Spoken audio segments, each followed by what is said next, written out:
Hello, I'm Bill Shires with StoneAge Water Blast Tools, and I'm here to give you a brief maintenance video on our Tracked Wireless Striker unit.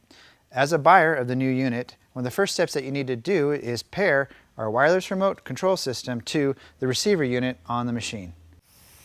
Start by turning your air on and confirming that you have 100 psi on your filter regulator lubricator unit.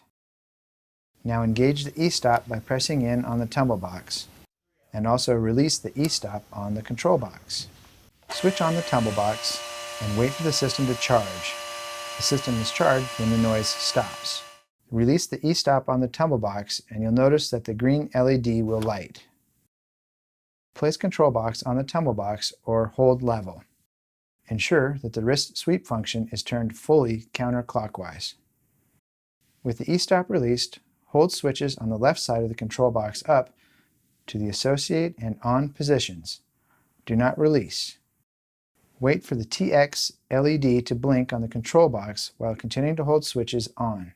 Please note, if the LEDs are blinking randomly, check the controls on the control box to ensure they are in the neutral position. While continuing to hold the switches and the TX LED is blinking, push and release the e-stop on the tumble box. Release switches on the left side of the control box. Wait a few moments for the TX and RX LED to start blinking. The control box is now associated with your tumble box. This concludes our instructional maintenance video for our wireless Tracked Striker and the pairing of our wireless remote with our receiver unit here. If you have any questions or concerns, find us on the web at stoneagetools.com. Thanks for watching.